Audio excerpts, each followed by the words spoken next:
ena kuti a black teacher mukuoneka ngati mukusangalala kuti fuel wakwera mtengo. That's a wrong interpretation of my video. My video is aimed at explaining things. Ndikupangani explain why mitengo ya fuel yasintha, okay, and why mitengo ya fuel inali 41% less.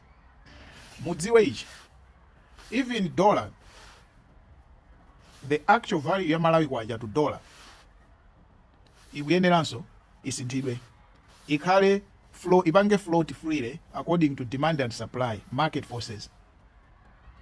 Koma zimene zizi ndi zimene anthu mumadana nazo. IMF akakuwuzani kuti dola yanuyi value yake si imeneyi, taisiyani itenge value yeniyeni ya pa market, mumakana. And ma politicians anu amafuna kusangalaseni ma voters inuyo, nde amaopa kusiya dola ija kuti ikhale free floating pa market values. Ndi amaipanga fix value ya dollar. As a result, timakhala ni ndalama yomwe value yake ili ya fake. Tili ndi kwaja koma value yake ndi ya fake. Value yake ngakhala ya fake, banki amakhala ali ndi shortage ya ma dollars, ali ndi shortage ya ma forex, because palibe amene amafuna akasiye forex yake ku banki akuziwa zoti value yake ndi ya fake, exchange rate yake ndi ya fake.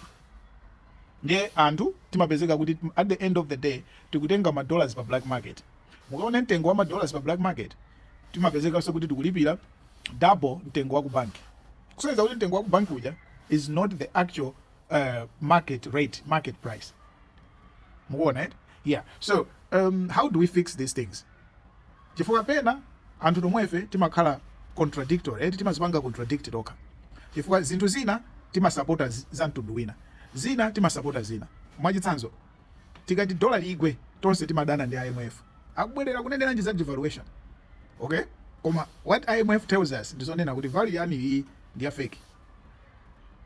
Ndiye ife tomweso fuel tikati tufuna tizigwirisa ntchito pa market, price ya market, tikuti yes. Mukuona?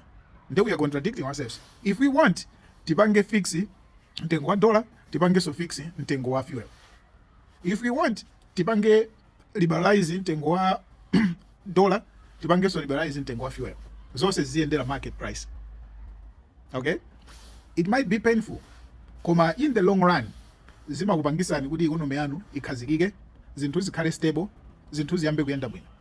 Chifukwa zopanga fixes ija, it's just a waste of time. It's faking it. You're pretending to be rich when you're not rich. Hey, ku Zambia kujako tinakamba za currency ya ku Zambia, tonse tikuziwa zoti currency ya ku Zambia komano kuti muzafuse nzika za ku Zambia anapilira before currency yawo ija kuti ayambe kuipanga appreciate, anapilira zinthu zimakwera mitengo, kunali inflation, zinthu zimadula. Ask Zambians, they will tell you they experienced that. At the end of the day, anapeza kuti currency yawo ikoza. Malawi, if we want to fix things, we have to do the same. Now, mabwera ndi arguments oti ku Zambia, ku Tanzania fuel ndo cheaper kuposa ku Malawi ma dollar rate. Yes, that's obvious and that's logical.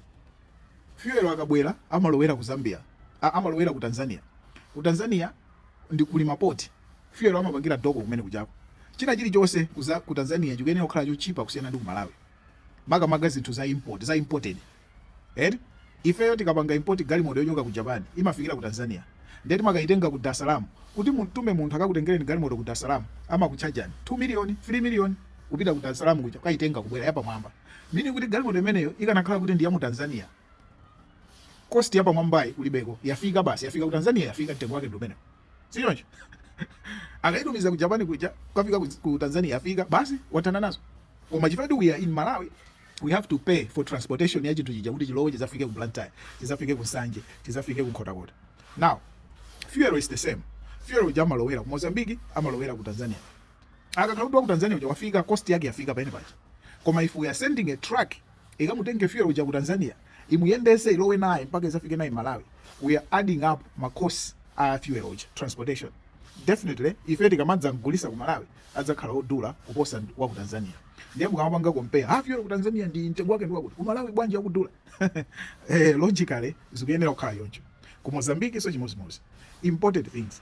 Ena mukuti, Anesta, izi zimene mwafotokozera nanga za chimanga zija bwanji mumalesa kuti anthu mitengo isakhale ya pa market iya chimanga sitikukamba za imported chimanga tapanga produce toka tikukamba za anthu kubisa chimanga to manipulate the market kunena kuti pa market palibe chimanga iwo adachibisa right that's wrong right ngati tikukamba za free market chimanga chonse chimene chilipo chiponyeni pa market china kaya mwapanga import ku Zambia chibwereseni chiponyeni pa market china mwalima nokha chonse chiponyeni pa market ndiye mupeza mtengo wenu wa chimanga wa pa market okay yeah so ngati mtengo wenu wa chimanga wa pa market sukupereka profit kwa mulimi atha kusiya business ya chimanga yo mukuziwa zimene kuti munthu amene akulima chimanga ngati akuona kuti amwene kulima chimanga ndikulowesa ndalama mwakuti koma ndikugulisa ndalama sikutulukamo asiya ayamba kulima zinthu zina not so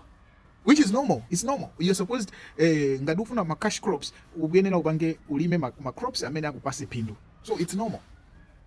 Okay, so ngati chimanga anthu sakuchilima ife tikumachitenga ku Zambia kwa kuchilima mochipa eti chikumabwera, it's okay. Maiko ena aliwonse amakhala ndi chakudya cha imported, and Zambia is our neighbor, Tanzania is our neighbor, Mozambique is our neighbor. We are very small. Look at the map, look at this map, see where we are, see who is surrounding us. We can't be an island above. We can buy food from Zambia, we can buy food from Tanzania, we can buy food from Mozambique. It's okay. If it's cheaper to buy, it's better to buy than to produce. If it's costly to produce, it's better to buy. If then we focus on producing it as many enough so we can supply to Zambia. What the sugar what to do to Tanzania amafuna. Si jojo. Si anthu amaletsedwa akupanga smuggle sugar kupitisa ku Tanzania kupitisa ku Zambia. If there is demand for sugar watu ku Zambia and ku Tanzania, why don't we grow more sugar canes and kupanga produce more sugar kuti tizigulisa kucha kuzibera forex. Maluma malima chimanga. If chimanga is cheaper in Zambia they have mega farms. They produce a lot of maize. And we can be buying from Zambia. Zambia can be feeding us. No problem.